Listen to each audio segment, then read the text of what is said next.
तो ज्यादा जिम्मेदारी लेनी पड़ेगी। विजय कौशिक, देखिए, सबसे बड़ी बात यह है कि इस मामले में मोदी जी ने स्पष्टीकरण देते हुए एक बार फिर बाबा साहब अम्बेडकर का अपमान किया है। उन्होंने कहा है कि अगर बाबा साहब खुद भी आ जाएं तो भी वो भी परिवर्तन नहीं कर सकते इसमें। अरे भाई, संविधान को बनाने वाला तो उसमें अगर कोई परिवर्तन करना चाहता है लोक कल्याण के लिए तो वो तो कर सकता है। यानी कि मोदी जी बाबा साहब अम्बेडकर की कोई हैसियत नहीं मानते अब, कि भाई अब वो कोई चेंज अगर धरती पर आकर करना चाहें तो वो भी नहीं कर सकते। तो ये मोदी जी का अहंकार है, पहली बात। दूसरी बात यह है कि मुद्दा संविधान बदलने का नहीं है। मुद्दा यह है कि आखिर भाजपा संविधान को बदलना क्यों चाहती है। आप ये देखिए, चीन के राष्ट्रपति ने वहां के संविधान में परिवर्तन किया तो किस लिए? ताकि अपनी गद्दी को जो है मरते दम तक वो कायम रख सके। रूस के राष्ट्रपति ने अपने संविधान में परिवर्तन किए किस लिए? कि अपनी गद्दी को बचाए रख सके। तो इसलिए भाजपा द्वारा जो संविधान बचाने की बात हो रही है वो दरअसल कुर्सी को बचाने की बात हो रही है। क्योंकि मोदी जी को मालूम है जो उनकी सरकार ने घोटाले किए हैं, अगर किसी कारण वो नहीं आ पाए और दूसरी सरकार आ गई तो उनका भांडा फूट जाएगा और भाजपा के ज्यादातर नेता जेलों में होंगे। क्योंकि इतने बड़े घोटाले हैं कि उन घोटालों ने इस देश को डुबो दिया है। इस देश की आर्थिक हालत इतनी खराब कर दी है कि 81 करोड़ लोग 5 किलो गेहूं पर जिंदा हैं। देश पर विदेशी कर्ज 205 लाख करोड़ पहुंच गया है। तो स्मार्ट सिटी बनाने का जो लाखों करोड़ रुपए था किसकी जेब में चला गया? नमामि गंगे परियोजना के शुद्धिकरण की जो बात थी उसका हजारों करोड़ किसकी जेब में चला गया? पीएम केयर्स में जो पैसा आया था उसका इस्तेमाल कौन कर रहा है? जो इलेक्ट्रॉल बॉन्ड के माध्यम से माननीय मोदी जी ने देश को लूटा है, जिसमें साबित हुआ है कि एक कंपनी के 256 करोड़ माफ किए गए और 150 करोड़ रुपए चंदा ले लिया गया। एक कंपनी के ऊपर सीबीआई ईडी का छापा डाला गया, डीएलएफ कंपनी पर, उससे चंदा ले लिया गया।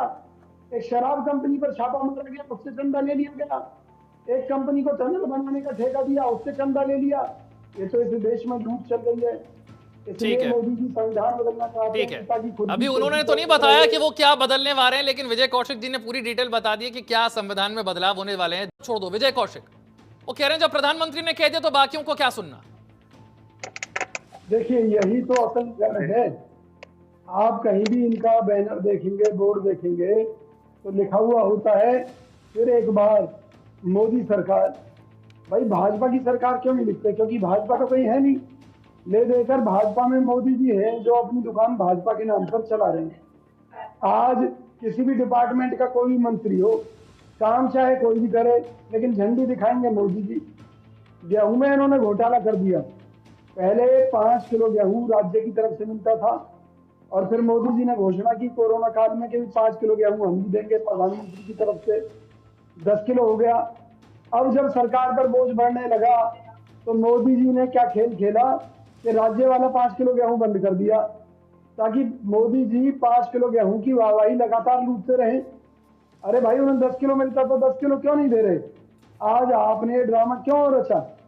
इसलिए रचा कि मोदी सरकार का मेन मकसद संविधान में जो भी परिवर्तन करना है उनका एक ही लक्ष्य है कि वो हमेशा के लिए मरते दम तक इस प्रधानमंत्री की कुर्सी से छुपते रहे, नंबर 1। दूसरा, कोई भी इस देश में उनके गलत कामों को लेकर कोई आवाज ना उठाए।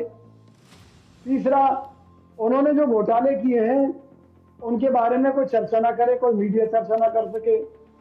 चौथा, वो आगे भी इसी तरह से लूट मचाते रहे या उनके चेले इसी तरह से लूट मचाते रहे, या अडानी अंबानी भारतीय बैंकों का पैसा अपने प्रोजेक्टों में लगाते रहे और जिस दिन ये डूबेंगे उस दिन देश को डुबा देंगे। किसी भी परिस्थिति में देश की जनता ना बोले, ऐसी संविधान की व्यवस्था करना चाहते हैं माननीय मोदी जी। उसके लिए संविधान में बदलाव जरूरी है, संविधान को बदलना जरूरी है। इसलिए चेले तो खुलकर कह रहे हैं कि भाई हम संविधान बदल देंगे, मोदी जी कह नहीं पा रहे। और तो और भीमराव अंबेडकर जी पर भी सवाल खड़ा कर दिया कि अगर वो दोबारा से आ जाए धरती पे तो वो भी कोई बदलाव नहीं कर सकते, वो उसे बदल नहीं सकते। अरे भाई, जिसने बनाया है, पहली बात वो क्यों बदलेगा? और अगर वो बदलना चाहता है देश हित में, चलिए ठीक तो है, वो आप कह चुके हैं, मैं उस पर जवाब लूंगा, लेकिन ब्रेक पर देखिए, हकीकत ये है कि मोदी जी ने जो पहले संविधान में चेंजेस करने के दावे किए हैं उनका रिजल्ट क्या है? उनकी सच्चाई क्या है? जम्मू कश्मीर के अंदर इनकी सहयोगी रही महबूबा मुफ्ती ने इनका भांडा फोड़ करते हुए कहा है कि कश्मीर के अंदर जो लिथियम और गोल्ड की खाने हैं उनको मोदी जी अपने उद्योगपति मित्रों को हवाले करना चाहते थे, इसलिए धारा 370 के कुछ अनुच्छेद में बदलाव किए हैं। इसी तरीके से लद्दाख के लोगों ने आरोप लगाया है कि मोदी जी वहां पर अपने खनन कराना चाहते हैं, इसलिए वहां को लेकर संविधान में छेड़छाड़ की गई है। तो मोदी जी जो भी काम कर रहे हैं संविधान में बदलाव या कौशिक छेड़छाड़, जी अब 370 के समर्थन में है क्या? अगर कांग्रेस इंडिया अलायंस आता है तो 370 वापस लाएंगे, हाँ या ना? बड़ा रोड़ा बन चुका है। बात खत्म कीजिए कि मोदी ने योगी उनको क्या दिया, अडानी को क्या, अंबानी को क्या दिया, बताइए। 370 को आप वापस लागू करेंगे? इसी संविधान के कारण कांग्रेस सत्ता में आई तो मोदी जी और उनके सहयोगियों को उनके गलत कामों के लिए जेल भेज देगी। तो मोदी जी संविधान को बहुत बड़ा खतरा मानते हैं। वो और उनकी जो बीजेपी की जमात है वो चाहती है कि संविधान को खत्म कर दो, एक नया संविधान बनाओ। मोदी जी उसमें कल की अवतार बनेंगे उस नए संविधान अरे में। सर, अपने